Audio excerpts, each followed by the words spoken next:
வணக்கம், நமஸ்கார், welcome back to my channel. என் பேர் உமா. இந்த வீடியோவில் இன்றைக்கி நம்ம பார்க்க போகிறது தையர் கடையில் உரையாடல், conversation at the tailor shop. ஒரு லேடி டெய்லருக்கும் லேடி கஸ்டமருக்கும் நடக்கிற உரையாடல் முதல்ல இந்த வீடியோவில் பார்க்க போகிறோம். அதுக்கப்புறம் ஒரு டெய்லர் ஷாப்பில் கஸ்டமர்ஸோட சில காமன் சென்டென்சஸ் எடுத்து அதையே எக்ஸ்பிளைன் பண்ணிக்கிறேன். கடைசி வரைக்கும் வீடியோவை ஸ்கிப் பண்ணாமல் பாருங்கள். ஃபர்ஸ்ட் சென்டென்ஸ், அக்கா ஃப்ராக் தைக்கணும். दीदी एक फ्रॉक सिलवानी है.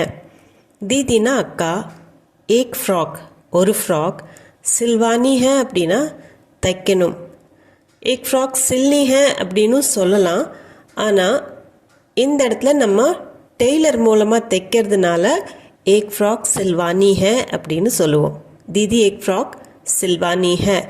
மேல் டெய்லராக இருந்ததுன்னா भैया एक फ्रॉक सिलवानी हैன்னு சொல்லுவோம். ஸோ இந்த இடத்துல दीदी एक फ्रॉक सिलवानी है. துணி கொண்டு வந்திருக்கிறீங்களா? கப்படா लाई है. கப்படானா துணி, लाई है அப்படின்னா கொண்டு வந்திருக்கிறீங்களா. லானா கொண்டு வர்றது, लाई है அப்படின்னு நம்ம ஒரு குவெஷன் டோனோட கேட்கும்போது கப்படா लाई है அல்லது கப்படா लाई है क्या அப்படின்னு கியாங்கிற வேர்ட் கூட யூஸ் பண்ணிக்கலாம். அல்லது இந்த சென்டென்ஸுவே குவெஷன் டோனில் நம்ம கேட்கலாம். கப்படா लाई है. ஆமாம் இந்தாங்க. ஜி ஹா ஏ லீஜியே. ஹானா ஆமான்னு அர்த்தம். ஜி ஹா அப்படின்னா ஆமாங்க அப்படின்னு மரியாதையாக சொல்கிறது. ஏன்னா இது, ஏ லீஜியே அப்படின்னா இந்தாங்க. இந்தாங்க அப்படிங்கிறதுக்கு ஏ லீஜியே. ஜி ஹா ஏ லீஜியே. ஜி ஹா ஏ லீஜியே. ஃப்ராக்கின் அளவு என்ன? ஃப்ராக் கா நாப் கியா ஹை? ஃப்ராக் கா அப்படின்னா ஃப்ராக்கோட, நாப்னா மெஷர்மெண்ட், அளவு, क्या है என்ன, फ्रॉक का नाप क्या है, फ्रॉकिன் அளவு என்ன அப்படின்னு கேட்கறதுக்கு फ्रॉक का नाप क्या है, फ्रॉक का नाप क्या है. நான் ஒரு பழைய ஃப்ராக் கொண்டு வந்திருக்கேன். मैं एक पुरानी फ्रॉक लाई हूँ. मैंனா நான், ஏக்னா ஒரு, புராணி ஃப்ராக் அப்படின்னா பழைய ஃப்ராக். ஃப்ராக்குங்கிறது பெண்பால் வார்த்தை, அதனால் புராணின்னு தான் வரும். நயா அப்படின்னா புதுசு, புராணா அப்படின்னா பழசு. இந்த இடத்துல ஃப்ராக் பெண்பாலுங்கிறதுனால புராணி ஃப்ராக், லாய் ஹூ அப்படின்னா கொண்டு வந்திருக்கேன். லானா கொண்டு வர்றது, லாய் ஹூனா கொண்டு வந்திருக்கேன். மே புராணி ஃப்ராக் லாய் ஹூ. ஆனால் இது கொஞ்சம் சிறியது. பர் ஏ தோடி சோட்டி ஹை. பர் அப்படின்னா ஆனால், ஏ இது, தோடினா கொஞ்சம், சோட்டி ஹை சின்னதாக இருக்குது, சிறியதாக இருக்குது. பர் ஏ தோடி சோட்டி ஹை. ஆனால் இது கொஞ்சம் சிறியது. पर ये थोड़ी छोटी है. अगेन फ्रॉक பெண்பால்ங்கிறதுனால थोड़ी छोटीன்னு வரும். पर ये थोड़ी छोटी है. இதன் நீளத்தை 2 அங்குலம் அதிகரிக்கவும். इसकी लंबाई 2 इंच ज़्यादा कर दीजिए. इसकी அப்படின்னா இதோடைய, லம்பா அப்படின்னா நீளம், லம்பாய் அப்படிங்கிறது நவுன் ஃபார்ம், நீளம் அப்படிங்கிறதுக்கு. நீளத்தை, லம்பாய், 2 इंच 2 इंच, ज़्यादा அப்படின்னா அதிகம், ज़्यादा कर दीजिए அப்படின்னா அதிகமாக பண்ணிடுங்க, ஸோ இன்க்ரீஸ் பண்ணிடுங்க அப்படிங்கிறதுக்கு इसकी लंबाई 2 इंच ज़्यादा कर दीजिए. இடுப்பு பகுதி இறுக்கமாக உள்ளது. कमर का हिस्सा टाइट है.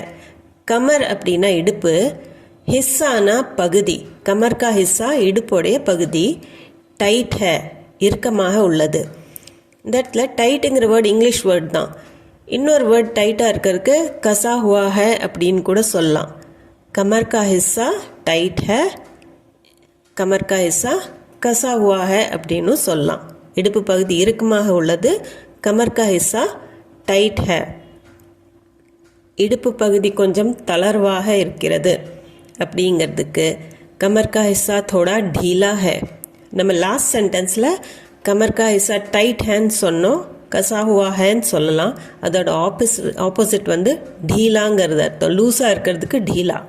கமர் கா ஹிஸ்ஸா இடுப்பு பகுதி, தோடானா கொஞ்சம், ढीला है அப்படின்னா தளர்வாக இருக்குது. ஸோ கசா ஹுவா ஹை ढीला है. கமர் கா ஹிஸ்ஸா தோடா ढीला है அப்படின்னா லூஸாக இருக்குது, தளர்வாக இருக்குது. அதை 1 இன்ச் டைட் செய்யவும். ஸோ டைட்டாக இருந்ததுன்னா லூஸ் பண்ண சொல்லுவோம், லூஸாக இருந்ததுன்னா டைட் பண்ண சொல்லுவோம். இந்த இடத்துல லூஸாக இருக்குது, ढीला हैன்னு சொன்னதுனால உசே 1 इंच டைட் கர் दीजिए அப்படின்னு சொல்லலாம். இல்லாட்டி ஹிந்தியில் சொல்லணும் அப்படின்னா உசே 1 इंच कस दीजिए. உசேனா அதை 1 इंचனா 1 इंच कस दीजिए டைட் செய்யவும். उसे 1 इंच कस दीजिए அல்லது उसे 1 इंच टाइट कर दीजिए ரெண்டுமே சொல்லலாம். கைகள் கொஞ்சம் இறுக்கமாக உள்ளன. बाजू थोड़े टाइट हैं. बाजू அப்படிங்கிறது இந்த இடத்துல ஸ்லீவ்ஸை சொல்கிறது. கைகள் ஷர்ட்டோடையோ ஃப்ராக்கோடைய கைகளை அதோட ஸ்லீவ்ஸை பாஜும்பாங்க. தோடே கொஞ்சம், டைட் ஹேண்ட் அப்படின்னா இறுக்கமாக உள்ளன. ஸோ பாஜு தோடே டைட் ஹேண்ட் இது பன்மையாக இருக்கிறதுனால தோடே அப்படின்னு வருது. பாஜு தோடே டைட் ஹேண்ட் அல்லது பாஜு தோடே கசை ஹோயே ஹேன் அப்படின்னு சொல்லலாம். அதை அரை அங்குலம் தளர்க்கவும். அரை இன்ச் லூஸ் பண்ணணும். உசே அதை आधा इंच अरे इंच ढीला कर दीजिए. ढीलाना लूज பண்ணுறது. ஸோ டைட்டாக இருக்கிறத லூஸ் பண்ணுறதுக்கு ढीला कर दीजिए. ढीला कर दीजिए. उसे आधा इंच அதை அரை இன்ச் ढीला कर दीजिए லூஸ் பண்ணிடுங்க, தளர்க்கவும் அப்படின்னு சொல்கிறதுக்கு தான் இந்த ढीला कर दीजिए. उसे आधा इंच ढीला कर दीजिए. இதே மாதிரி தைக்க வேண்டுமா, அதாவது இதே மாடலில் தைக்கணுமா அப்படின்னு கேட்கறக்கு இசி மாடல் மே சில்னா ஹே கியா. இஸ்னா இந்த, இசி அப்படின்னா இதே, மாடல் மே இந்த மாதிரியே, சில்னா ஹே கியா அப்படின்னா தைக்கணுமா. சில்னானா தைக்கிறது, சில்னா ஹே கியா அப்படின்னு கேள்வியாக கேட்குறோம். இதே மாடலில் தைக்கணுமா அப்படிங்கிறதுக்கு இசி மாடல் மே சில்னா ஹே கியா. இசி மாடல் மே सिलना है क्या. கை முக்கால் அளவு ஆக்கிடுங்க. ஸோ கை வந்து 3/4 ஆக்கிடுங்க அப்படின்னு சொல்லுவோம் நம்ம யூஸ்வலாக. முக்கால் அளவுங்கிறதுக்கு பாஜு ஸ்லீவ்ஸு முக்கால் அளவு அப்படிங்கிறதுக்கு 3/4 அப்படிம்பாங்க ஹிந்தியில். 3/4க்கு கர் தீஜியேனா செஞ்சுருங்க. பாஜு 3/4 கர் தீஜியே. ஓரங்களில் ஃப்ரில்லும் வச்சிடுங்க. கினாரோ பர் ஜாலர் பி லகா தீஜியே. கினாரா அப்படின்னா ஓரம், கினாரோ பர் அப்படின்னா ஓரங்களில். கினாரோ பர் அப்படிங்கிறது பன்மையில் வந்துடும். எங்கெங்கே ஓரங்கள்லாம் இருக்குதோ அங்கே ஜாலர்னா ஃப்ரில், ஜாலர் பி ஃப்ரில்லும், லகா தீஜியே அப்படின்னா வச்சிருங்க, அங்கே ஃபிக்ஸ் பண்ணிடுங்க அப்படிங்கிறது தான் லகா தீஜியே. கினாரோ பர் ஜாலர் பி லகா தீஜியே. உங்களுக்கு ஃப்ராக் எப்போது தேவை. ஆப்கோ ஃப்ராக் கப் சாஹியே.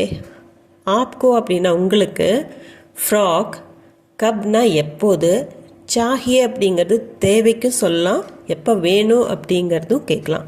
இது கொஸ்டின் மார்க்கோட இருக்குது, கப் சாஹியே. ஸோ ஆப்கோ ஃப்ராக் கப் சாஹியே, உங்களுக்கு ஃப்ராக் எப்போ தேவை கேள்வி. ஆப்கோ ஃப்ராக் கப் சாஹியே, உங்களுக்கு ஃப்ராக் எப்போ தேவை. ஆப்கோ ஃப்ராக் கப் சாஹியே. அடுத்த வாரம் வேண்டும். அக்லே ஹஃப்தே சாஹியே. அக்லா அப்படின்னா அடுத்தது, அக்லே ஹஃப்தே அப்படின்னா அடுத்த வாரம். ஹஃப்தேக்கு பதிலாக சப்தா அப்படின்னு கூட யூஸ் பண்ணலாம். பட் பேச்சு வழக்கில் ஹஃப்தாங்கிறது தான் அதிகமாக யூஸ் ஆகுது. அக்லே ஹஃப்தே அடுத்த வாரம். சாஹியேனா வேண்டும். அடுத்த வாரம் அப்படிங்கிறக்கு அக்லே ஹஃப்தே, வேண்டும்ங்கிறதுக்கு சாஹியே. அடுத்த வாரம் வேண்டும் அப்படின்னு சொல்கிறதுக்கு அக்லே ஹஃப்தே சாஹியே. சரி, 4 நாட்கள் கழித்து வந்து வாங்கி கொள்ளவும். ठीक है 4 दिन बाद आकर ले लीजिए. ठीक है ना சரி. 4 दिन அப்படின்னா 4 நாட்கள், பாதுனா பிறகு, ஆக்கர் அப்படின்னா வந்து, லேனானா வாங்கிறது, லே லீஜியேனா அப்படின்னா வாங்கிக்கோங்க. ठीक है சரி. 4 दिन बाद आकर 4 நாள் கழித்து வந்து ले लीजिए வாங்கிக்கோங்க. ठीक है 4 दिन बाद आकर ले लीजिए. அடுத்தது கஸ்டமர்ஸோட காமன் சென்டென்சஸ் பார்க்கலாம். இது வரைக்கும் ஒரு உரையாடல் சின்னதாக பார்த்தோம். பட் நிறைய சென்டென்சஸ் வரும். டெய்லர் ஷாப்புக்கு போனால் நிறைய டவுட்ஸும் வரும். ஸோ காமனான சென்டென்சஸ் அப்படிங்கிறது சிலது இந்த வீடியோவில் பார்க்கலாம். காமன் சென்டென்சஸில் உங்களுக்கு மற்ற விஷயங்களும் தெரிய வரும். இப்போ ஃபர்ஸ்ட் பார்த்திங்கன்னா தையல் பிரிந்து விட்டது அப்படிங்கிறதுக்கு எப்படி சொல்லலாம் அப்படிங்கிறத பார்க்க போகிறோம். தையல் பிரிந்து விட்டது, தைத்து கொடுங்கள் அப்படின்னு சொல்கிறதுக்கு சிலாய் உதड़ गई है सिल दीजिए. சிலாயினா தையல், உதடுனா அப்படின்னா பிரிஞ்சு போகிறது, தையல் பிரிஞ்சு போகிறதுக்கு உதடுனா. சிலாய் உதड़ गई है தையல் பிரிந்து விட்டது, சில் दीजिए தைச்சு கொடுங்க. சிலாய் உதड़ गई है सिल दीजिए. பட்டன் உடைந்து விட்டது, அதை தைத்து விடுங்கள். பட்டன் टूट गया लगा दीजिए. பட்டன் टूट गयाனா அப்படின்னா உடஞ்சிடுச்சு, லகா தீஜியே அப்படின்னா அதை வச்சுருங்க, வச்சு தைச்சு கொடுங்க. ஸோ ஃபிக்ஸ் பண்ண சொல்கிறதுக்கு லகா தீஜியே. பட்டன் டூட் கியா அப்படின்னா பட்டன் உடஞ்சிடுச்சு, லகா தீஜியே அதைய தைச்சு கொடுங்க அப்படின்னு சொல்கிறது. அந்த இடத்துல ஃபிக்ஸ் பண்ணிடுங்க. பட்டன் டூட் கியா லகா தீஜியே. எனக்கு வேறு நிற லேஸ் வேண்டும். இதை சொல்கிறதுக்கு முझे दूसरे रंग का लेस चाहिए. முझेனா எனக்கு, தூசரானா இந்த இடத்துல செகண்டுன்னு அர்த்தம் இல்லை. தூசரா ரங் அப்படின்னா வேறு நிற. दूसरे रंग का लेस அப்படிங்கிறதுக்கு வேறு நிற லேஸ். சாஹியேனா வேணும். मुझे दूसरे रंग का लेस चाहिए. எனக்கு வேறு நிற லேஸ் வேண்டும். मुझे दूसरे रंग का लेस चाहिए. அடுத்தது, இந்த ஷேர்வானியை ஹெம் செய்யுங்கள். ஷேர்வானி அப்படிங்கிறது ஒரு லாங் ஷர்ட்டு, நம்மளுக்கு தெரியும், அந்த மாப்பிள்ளைக்கெல்லாம் போடுற மாதிரி இருக்கும் லாங்காக ஷர்ட். ஹெம் பண்ணுறது அப்படின்னா ஓரத்தை மடித்து ஊசி நூலால் நம்ம அந்த ஓரத்தெல்லாம் ஹெம் பண்ணுவோம். ஸோ அதுக்கு இஸ் ஷேர்வானிக்கு துர்பாய் கர்தோ. இஸ் ஷேர்வானிக்குன்னா இந்த ஷேர்வானியை, துர்பாய் கர்தோ அப்படின்னா ஹெம் பண்ணிடுங்க. ஹெம்க்கு துர்பாய். சட்டைக்குள் ஒரு பாக்கெட் வேணும். சட்டைக்கு உள்ள ஒரு பாக்கெட் வேணும். ஷர்ட் கே அந்தர் ஏக் பாக்கெட் சாஹியே.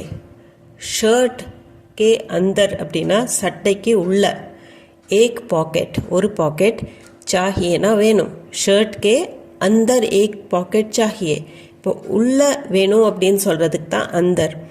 ஷர்ட் கே பாஹர் அப்படின்னா சட்டைக்கு வெளியில், दो பாக்கெட் சாஹியே அப்படின்னா வெளியில் 2 பாக்கெட் வைக்கணும் அப்படின்னா ஷர்ட் கே பாஹர் 2 பாக்கெட் சாஹியே. இங்கே ஷர்ட் கே அந்தர் ஏக் பாக்கெட் சாஹியே. ஓரங்களில் எம்ப்ராய்டரி வேலைப்பாடுகளை சேர்க்கவும். किनारे पर थोड़ी कढ़ाई भी कर दीजिए. किनाराना ஓரம், किनारे पर ஓரங்களில், थोड़ी கொஞ்சம், कढ़ाई அப்படின்னா எம்ப்ராய்டரி, कढ़ाई भी அப்படின்னா எம்ப்ராய்டரியும், कर दीजिए செஞ்சிருங்க. किनारे पर ஓரங்களில் थोड़ी कढ़ाई भी कर दीजिए எம்ப்ராய்டரி வேலைப்பாடும் செஞ்சிருங்க. இங்கே துணி கிழிந்திருக்கிறது, டார்னிங் செய்து விடுங்கள். கப்படா யஹா ஃபட் கயா ஹை ரஃபு கர் தோ.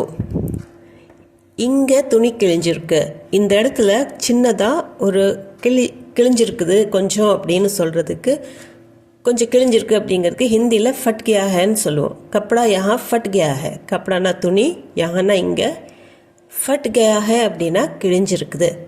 ரஃபு கர்தோ அப்படின்னா டார்னிங். டார்னிங்கிறது அதே நூலில் நம்ம ஊசி நூலால் துணியை தைச்சிருவோம். ஸோ ரஃபு கர்தோ.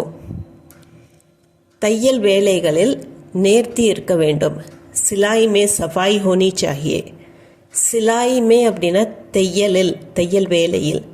சஃபாய் இந்த இடத்துல கிளென்லினஸ்க்கு சொல்ல, அது நீட்டாக இருக்கணும், பர்ஃபெக்டாக இருக்கணும், நேர்த்தியாக இருக்கணும் அப்படின்னு சொல்கிறதுக்கு சஃபாய் ஹோனி சாஹியே. எனக்கு நீட்டாக தைச்சி கொடுத்துருங்க. சிலாய் மே சஃபாய் ஹோனி சாஹியே. லைனிங் துணி நல்ல தரத்தில் இருக்க வேண்டும். அஸ்தர் கா கப்படா படியா கிஸ்ம் கா ஹோனா சாஹியே. அஸ்தர் அப்படிங்கிறது லைனிங். அஸ்தர் கா கப்படா அப்படின்னா லைனிங் துணி. படியா அப்படின்னா ரொம்ப நல்லா இருக்கிறதுக்கு தான் படியா. நல்லா இருக்கிறதுக்கும் ஒரு படி மேலே, ரொம்ப சூப்பராக இருக்கணும் அப்படின்னு சொல்கிறதுக்கு படியா. கிஸ்ம் அப்படின்னா அந்த வெரைட்டி. படியா கிஸ்ம்னா நல்ல குவாலிட்டியாக இருக்கணும். ஹோனா சாஹியேனா இருக்க வேண்டும். அஸ்தர் கா கப்படா லைனிங் துணி படியா கிஸ்ம் கா ஹோனா சாஹியே அப்படின்னா நல்ல தரத்தில் இருக்க வேண்டும். அஸ்தர் கா கப்படா படியா கிஸ்ம் கா ஹோனா சாஹியே. இப்போ நிறைய விஷயங்கள் இந்த வீடியோவில் விட்டு போயிருக்கலாம். உங்களுக்கு ஏதாவது தெரியணும்னு இருந்ததுன்னா அதை கமெண்ட் செக்ஷனில் கமெண்ட் பண்ணி கேளுங்க, நான் ஆன்சர் பண்ணுறதுக்கு ட்ரை பண்ணுறேன். இந்த வீடியோ உங்களுக்கு யூஸ்ஃபுல்லாக இருந்திருக்கும்னு நம்புகிறேன். இது சம்மந்தமான டவுட்ஸ், கொஷின்ஸ் இருந்ததுன்னா அதையும் கமெண்ட் செக்ஷனில் கேளுங்க. நம்ம சேனலுக்கு நீங்கள் புதுசாக இருந்தீங்கன்னா சேனலை மறக்காமல் சப்ஸ்கிரைப் பட்டன் அமுத்தி சப்ஸ்கிரைப் பண்ணுங்கள்.